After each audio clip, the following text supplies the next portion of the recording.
The Battle of Raseiniai was a tank battle fought between the elements of the 4th Panzer Group commanded by Gen. Erich Hoepner and the 3rd Mechanized Corps commanded by Major General Kirkin and 12th Mechanized Corps commanded by Major General Shestopoliv, Lithuania, 75 kilometers northwest of Kaunas, in the attempt by the commander of the Northwestern Front, Kuznetsov, to contain and destroy German troops that had crossed the Neman River. The result of the battle was the almost complete destruction of Soviet armored forces of the Northwestern Front, clearing the way for the continued German offensive towards the crossings of the Daugava River. This was one of the major battles during the initial phases of Operation Barbarossa, known in Soviet history as the Border Defensive Battles, as part of the larger Baltic Strategic Defensive Operation. Prelude. Army Group North, commanded by Field Marshal Wilhelm Ritter von Lieb, and staging in East Prussia prior to the commencement of the offensive, was the northern of three army groups participating in the invasion of the Soviet Union. Army Group North controlled the 18th and 16th Armies, along with the 4th Panzer Group commanded by General Erich Hoepner. In total, the Germans had 20 infantry divisions, 3 panzer, and 3 motorized infantry divisions.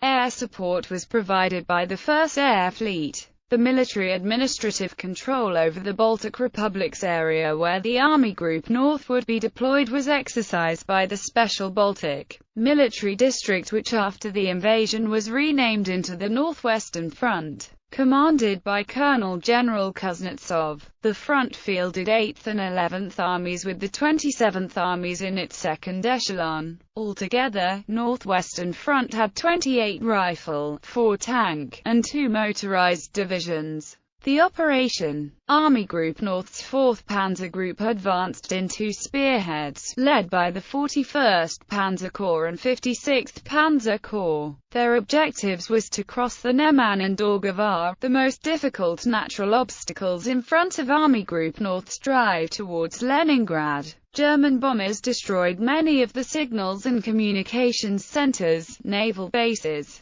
and the Soviet aerodromes in particular, from Riga to Kronstadt. On Silesia, Vilnius and Kaunas, the bombs rained on carefully selected targets. Soviet aircraft had been on 1-hour alert, but were held on their airfields after the first wave of German bombers passed. At 9:30 a.m. on the 22nd of June, Colonel General Kuznetsov ordered 3rd and 12th Mechanized Corps to take up their counter-attack positions, intending to use them in flanking attacks on the 4th Panzer Group, which had broken through to the river Dubisa. By noon, the Soviet divisions began to fall back. The German columns then began to swing towards Raseiniai, where Kuznetsov was concentrating his own armor for a major counterattack on the next day. By the evening, Soviet formations had fallen back to the Dubisa, northwest of Kaunas. Forward elements of Erich von Manstein's 56th Panzer Corps reached the Dubisa and seized the vital Ariagala Road viaduct across it.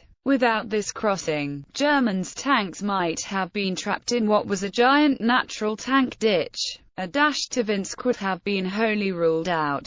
Meanwhile, southwest of Vilnius, more armor from the 3rd Panzer Army, which had ripped through the Soviet 11th, moved across the Neman River over the intact bridges. By the end of the 22nd of June, the German armored spearheads had crossed the Neman and penetrated 80 kilometers. The next day, Kuznetsov committed his armored forces to battle. Near Raseiniai, the 41st Panzer Corps was counter-attacked by the tanks of the Soviet 3rd and 12th Mechanized Corps, but this concentration of Soviet armor was detected by the Luftwaffe, which immediately directed heavy air attacks against tank columns of the 12th Mechanized Corps southwest of Silesia. These attacks went unopposed by any Soviet fighters and were carried out with great success. The Soviet 23rd Tank Division sustained particularly severe losses. Ju-88s from Luftflotte 1 thundering in at low level, setting ablaze 40 vehicles, including tanks and lorries.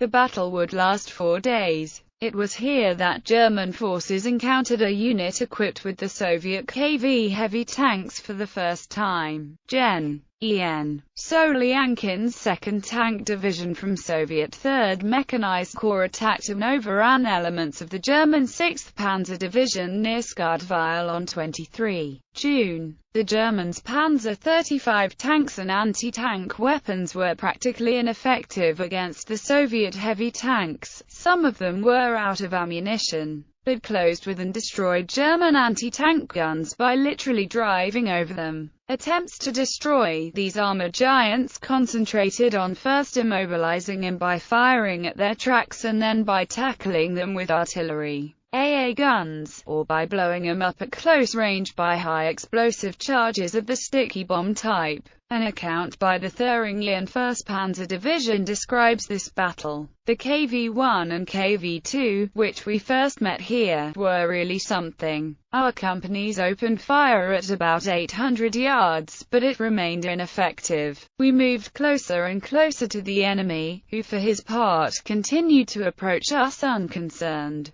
Very soon we were facing each other at 50 to 100 yards. A fantastic exchange of fire took place without any visible German success. The Russian tanks continued to advance, and all our piercing shells simply bounced off them. Thus we were presently faced with the alarming situation of the Russian tanks driving through the ranks of 1st Panzer Regiment towards our own infantry in our hinterland. Our Panzer Regiment therefore about turned and rumbled back with the KV-1s and KV-2s roughly in line with them. In the course of that operation we succeeded in immobilizing some of them with special-purpose shells at very close range 30 to 60 yards. A counter-attack was launched and the Russians were thrown back. A protective front established and defensive fighting continued. The next day, a single KV-2 heavy tank, at a crossroads in front of Raseiniai, managed to cut off elements of the 6th Panzer Division which had established bridgeheads on the Dubiso. It stalled the division's advance for a full day while being attacked by a variety of anti-tank weapons, until it finally ran out of ammunition. In the south by the 23rd of June, 11th Army Commander Lieutenant General Morozov ordered the units falling back to the old fortress town Kaunas on the Niemen to move on to Jonovar some 30 miles to the northeast. By the evening of the 25th of June, the Soviet 8th Army fell back towards Riga and the 11th towards Vilnius to the Desna. A breach gaped in the Soviet front from Ukmerge to Daugavpils. By the 26th of June, the 41st Panzer Corps, 1st Panzer Division and 36th Motorized Infantry and following infantry divisions had cut through the rear of the Soviet Mechanized Corps and linked up. The Soviet 3rd Mechanized Corps had obligingly run out of fuel, and Gen. En. Solyankin's 2nd Tank Division was encircled and almost completely destroyed. The 5th Tank Division and 84th Motorized Rifle Division were severely depleted due to losses in vehicles and personnel. The 12th Mechanized Corps pulled out of the trap, but by now was very short of fuel and ammunition. The Soviet Baltic Fleet was withdrawn from bases in Liepaja, Windor, and Riga by the 26th of June. Meanwhile, von Manstein's 56th Panzer Corps dashed for the river Divina and in a remarkable coup seized bridges near Vinsk. After the operation, after the seizure of the Divina bridges and the fall of Vinsk, the leading formations of 56th Panzer Corps furiously set about enlarging the bridgehead. On the 25th of June, Marshal Semyon Timoshenko ordered Colonel General Kuznetsov to organize a defense of the western Divina, by deploying the 8th Army on the right bank of the river from Riga to Lavani, while the 11th Army would defend Lavani-Kraslava sector. Colonel General Kuznetsov also decided to use Major General Bazarin's 27th Army. Bazarin was to pull his troops off the Hyamar and Saaremaa Islands and out of Riga and bring them to Daugavpils. At the same time, the Soviet High Command released Major General Lelyushenko's 21st Mechanized Corps from the Moscow Military District to cooperate With the 27th Army, Lelyushenko had 98 tanks and 129 guns. At 5 a.m. on the 28th of June, Lelyushenko attacked upon Kuznetsov's orders in an attempt to destroy the German bridgehead near Daugavpils.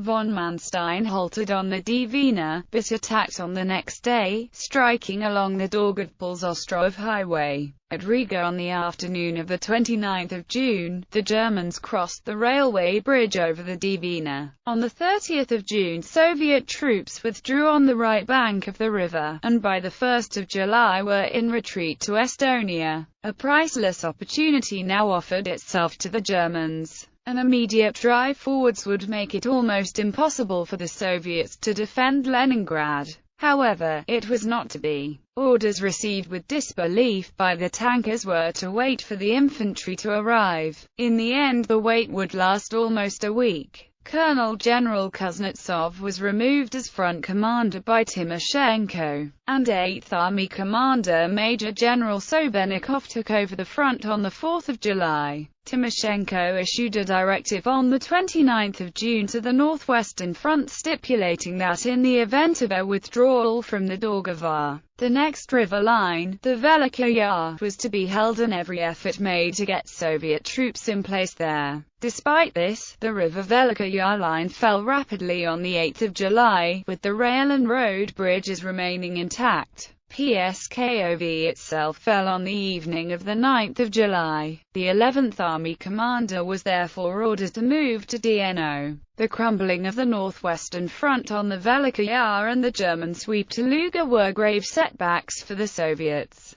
and the 8th Army was being rammed inexorably towards the Gulf of Finland. But the German pause had given time for more troops to be rushed into siege of Leningrad, and the battle for the city would be long and hard.